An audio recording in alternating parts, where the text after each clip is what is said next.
deep vairagya, this is experienced temporarily when there is some death in the family or some loss in the business.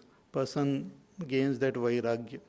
And that vairagya comes, that person loses interest in even those things which used to give joy. Suppose there is death in the family and somebody comes, अरे first class picture लगा हुआ है, आज last दिन है, but somebody died in my, you won't get this chance. You will never go. Why? You not even think, means the mind will not even give it a, consider it, because that mind will not go there. You will lose that interest. It will, just like a person when he becomes sick, the taste, he loses all taste. Those things which used to give great pleasure no longer gives pleasure. Similarly, when one gains vairagya, the right vairagya, one loses taste for the pleasures of this world. One loses so-called interest in those things of this world which used to give great, which had great attraction before. So when we develop vairagya has to be developed with the right technique. Vairagya is not hatred for world. Vairagya is not called hatred. Vairagya is freedom from both likes and dislikes towards the objects of this world. Vairagya is becoming free from the influence of the world. Vairagya is understanding the flimsy or temporary or illusory nature of this world.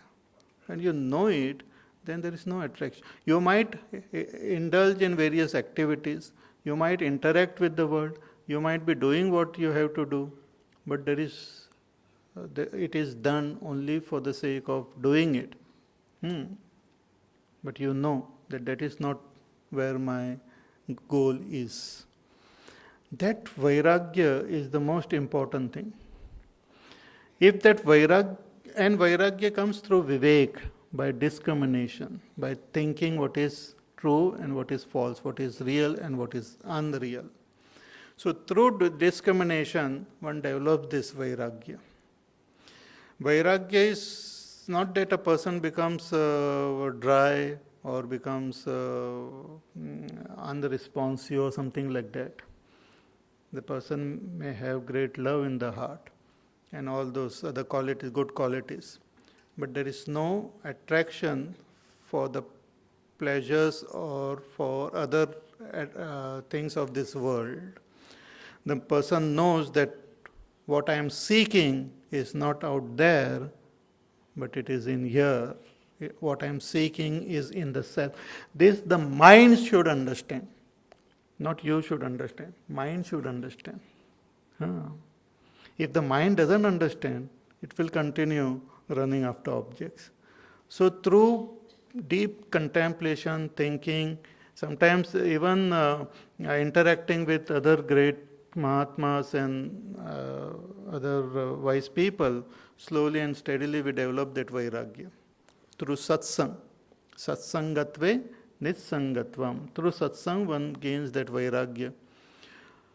Also by praying to the Lord that please give me vairagya, I can gain vairagya. Through contemplation, I can gain vairagya. So if this twofold practice is done, abhyas and simultaneous vairagya. Vairagya is educating the mind. Abhyas is training the mind. Mind out of habit, wherever it's going, is trained to move toward the self. And vairagya is to educate the mind that there is no what you are seeking is not there, it is in that self only.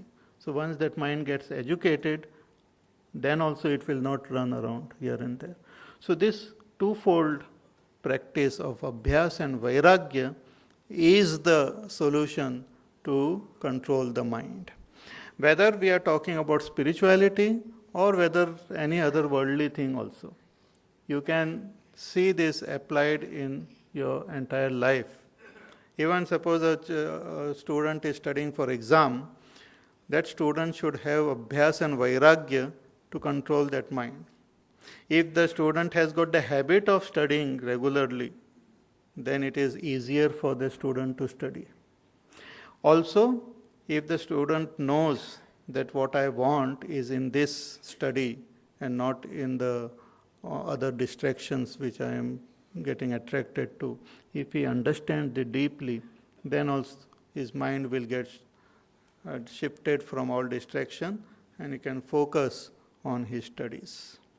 So abhyas and vairagya, if we cultivate in our life, we will be able to keep our mind under our control. Abhyasena tu kaunteya.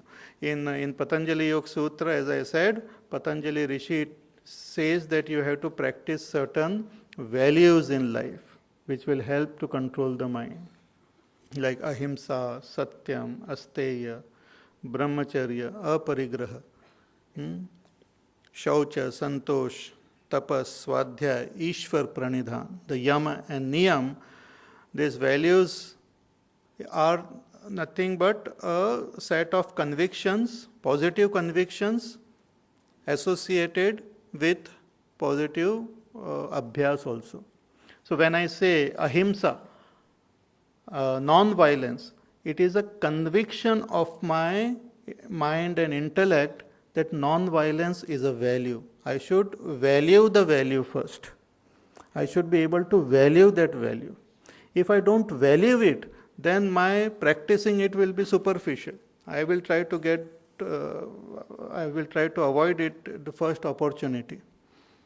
It's like somebody saying that I am honest, very honest. Why are you so honest? He says, I did not get opportunity. Nobody asked. So, and sometimes our honesty and all also may have its own price. I am honest till this much price, but if you exceed this offer, I can sell my honesty. But if a person is convinced beyond doubt about these values, that they are more important to me than all the wealth of this world, that person will not compromise. So values are nothing but first conviction of their value of the value we should understand. So these values also, if we cultivate, the mind comes under control.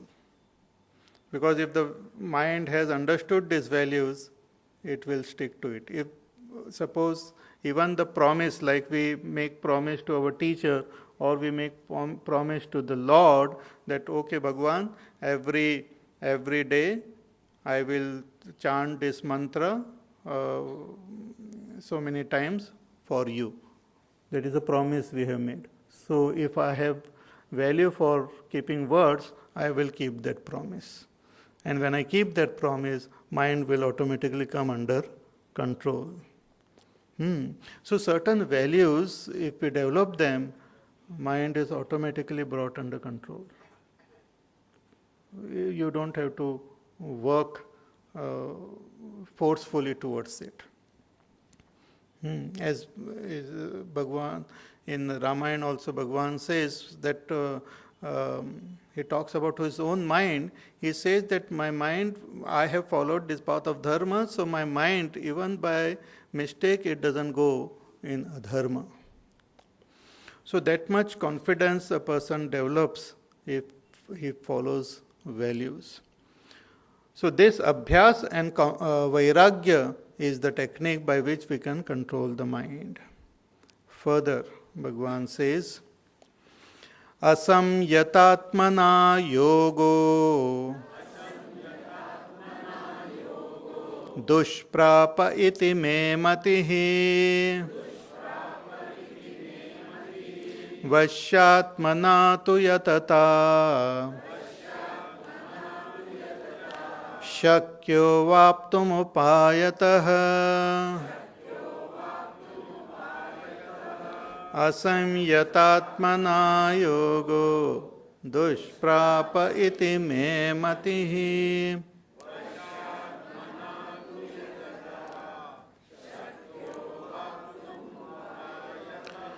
Therefore, Bhagavan says that this yoga which I have talked about, this meditation, is no doubt difficult to attain for those who have not controlled their mind through abhyas and vairagya.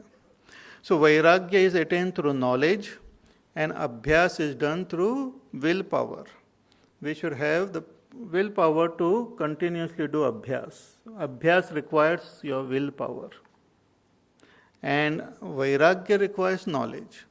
Knowledge gives vairagya. Vairagya is not a practice which comes through willpower, like that I will not drink tea and all. That practice is just suppression.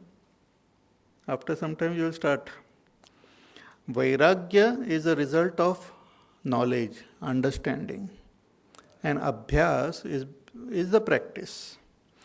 So both these are required to control the mind. And Bhagavan says one who has no control over his mind, this dhyana yoga is not possible for that person. I agree. So asamyatatmana yogo dushprapa, very difficult to obtain. Iti me matihi, that is my opinion.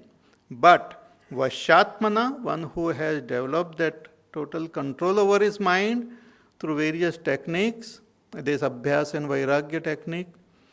It's not that you are fighting or not that you are destroying the mind, but the mind itself is helped by this abhyas and vairagya.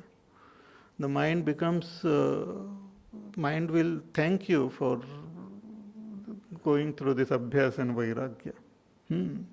It helps the mind. So vashyatmana tu yatata. So one who has this mind under control, then with the right type of effort towards dhyana, one is able to attain the state of samadhi. So yatata shakyaha avaptum upayataha.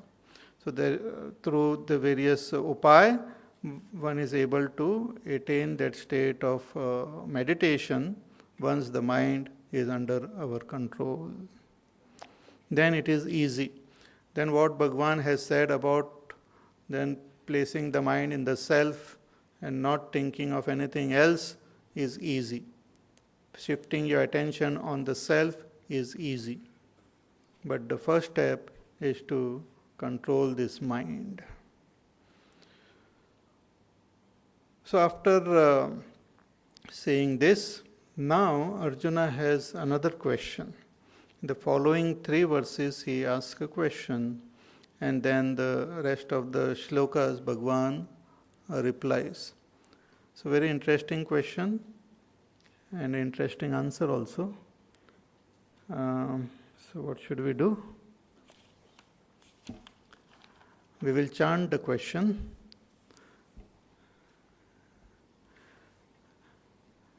Arjuna uvacha ayati shraddhayopetaha yogachalita manasaha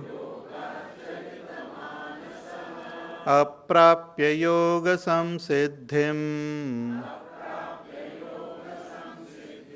kam gati krishna gacchati kachinno bhaya vibhrashtaha chinnabhramiva nashyati apratishto mahabaho vimudho brahmana pathi etan me samshayam krishna chettumarhasya sheshatah tvadanyas samshayasyasya chetta na yupapadyate ayati shraddhayopetaha yoga chalita manasaha अप्राप्य योग संसिद्धिं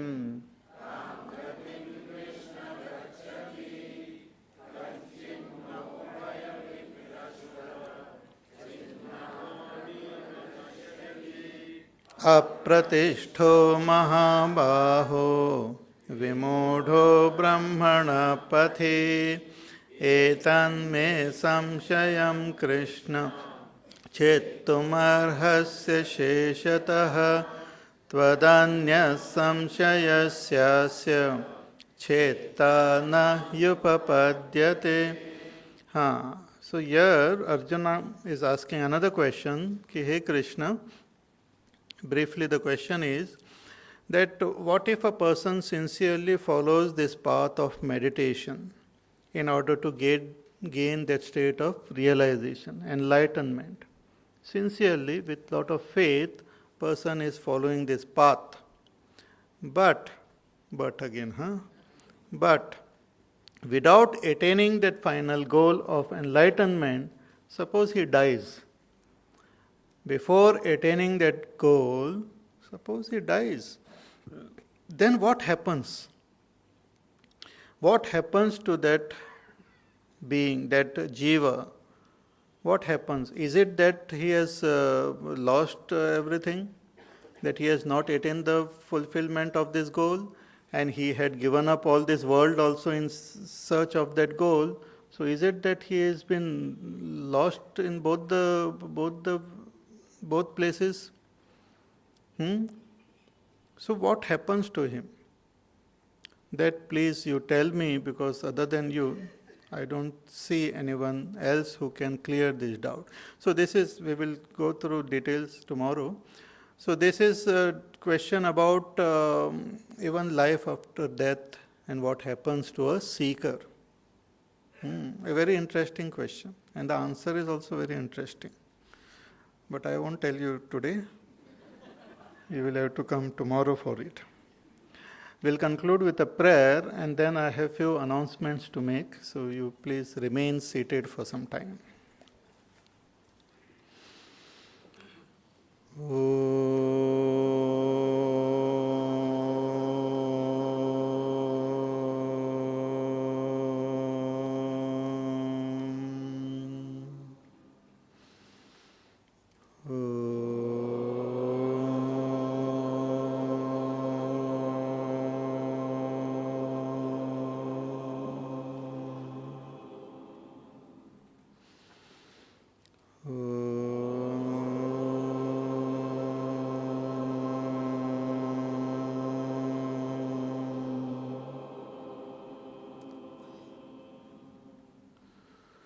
Om Purnamada Purnamidam Purnat Purnamudachyate Purnasya Purnamadaya Purnameva Vashishyate.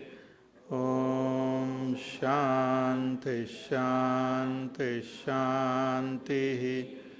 Harihi Om Shri Gurubhyo Namaha. Harihi Om.